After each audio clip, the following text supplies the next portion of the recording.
بسم اللہ الرحمن الرحیم۔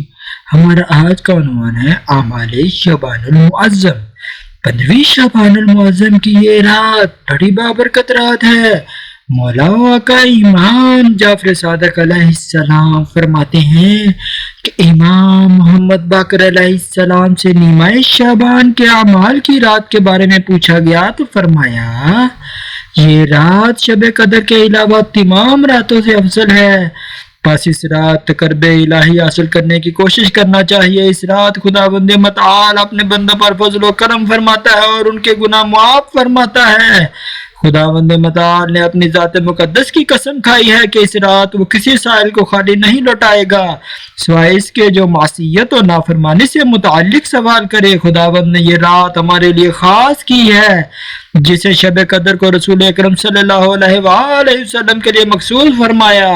پس اس شب میں زیادہ سے زیادہ حمد و ثناء الہی کرنا اور دعا و مناجات میں مصروف رہنا چاہیے۔ اس رات کی عظیم بشارت سلطان العصر مولا آقا امام زمان جل اللہ فرجہ شریف کی آمد باسعادت ہے جو 255 ہجری یا 256 ہجری میں بابرکت صبح صادق سامرا میں ہوئی تھی۔ اس رات کے چند ایک اعمال: غسل کرنا جس سے گناہوں میں تخفیف ہوتی ہے، نماز اور دعا و استغفار کے لیے شب بیداری کرے کہ امام زین العابدین علیہ السلام کا فرمان ہے کہ جو شخص اس رات بیدار رہے تو اس کے دل کو اس دن موت نہیں آئے گی جس دن لوگوں کے قلوب مردہ ہو جائیں گے۔ اس رات 100 رکعت نماز بجا لانے کی بڑی فضیلت وارد ہوئی ہے۔ امام جعفر صادق علیہ السلام سے روایت ہے کہ نماز عشاء کے بعد 2 رکعت نماز پڑھے، پہلی رکعت میں سورہ الحمد اور سورہ کافرون اور دوسری رکعت میں سورہ الحمد اور سورہ توحید پڑھے۔ سلام دینے کے بعد 33 مرتبہ سبحان اللہ، 33 مرتبہ الحمدللہ اور 34 مرتبہ اللہ اکبر کہیں۔ اس نماز کے بعد ایک دعا ذکر ہوئی ہے، یہاں طوالت کے باعث نہیں لکھی جا رہی، لہذا مفاتیح الجنان یا اعمال کی کتب سے دے کر پڑھ لیں۔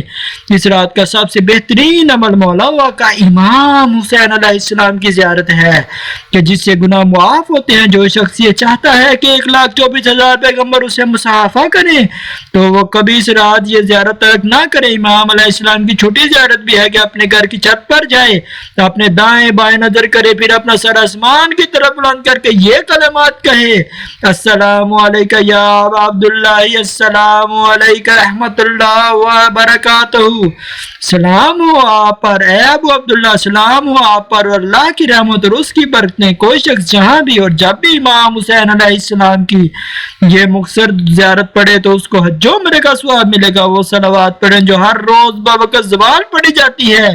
اس رات دعائے کمیل پڑھنے کی بھی روایت ہوئی ہے۔ یہ تسبیحات 100 مرتبہ پڑھیں تاکہ خداوند اس کے پچھلے گناہ معاف کر دے اور دنیا و آخرت کی حاجت پوری فرمائے۔ سبحان اللہ والحمدللہ واللہ اکبر ولا الہ الا اللہ۔ اس رات نماز جعفر تیار بجا لائیں، جیسا کہ شیخ نے امام علی رضا علیہ السلام سے روایت کی ہے کہ نماز جعفر تیار 2 رکعتی نماز یعنی 4 رکعت پر مشتمل ہے، 2 رکعت علیحدہ علیحدہ پڑھی جاتی ہیں۔ شروع میں نماز جعفر تیار کی نیت کر کے تکبیر کہیں۔ پہلی رکعت میں حمد کے بعد سورہ زلزال، جبکہ دوسری رکعت میں حمد کے بعد سورہ عادیات پڑھیں۔ تیسری رکعت یعنی دوسری نماز کی پہلی رکعت میں حمد کے بعد سورہ نصر اور چوتھی رکعت میں حمد کے بعد سورہ توحید پڑھیں۔ ہر رکعت میں حمد اور سورہ کے بعد 15 مرتبہ تسبیحات 4 پڑھیں اور ہر رکعت کے رکوع میں 10 مرتبہ، رکوع سے اٹھنے کے بعد 10 مرتبہ، ہر رکعت کے بعد ہر سجدے میں 10 مرتبہ اور سجدے سے سر اٹھانے کے بعد 10 مرتبہ یہی تسبیحات دہرائی جاتی ہیں۔ جو ہر رکعت میں تسبیحات کی تعداد 75 اور پوری نماز میں ان کی مجموعی تعداد 300 ہو جائے گی۔ تسبیحات 4 کی ترتیب: تعداد حمد اور سورہ کے بعد 15 مرتبہ، رکوع میں 10 مرتبہ، رکوع کے بعد 10 مرتبہ، پہلے سجدے میں 10 مرتبہ، پہلے سجدے کے بعد 10 مرتبہ، دوسرے سجدے میں 10 مرتبہ، دوسرے سجدے کے بعد 10 مرتبہ تلاوت کریں۔ ہماری ویڈیو کو لائک اور چینل کو سبسکرائب ضرور کیجیے گا۔ اللہم صلی علی محمد وعلی محمد وعجل فرجہم۔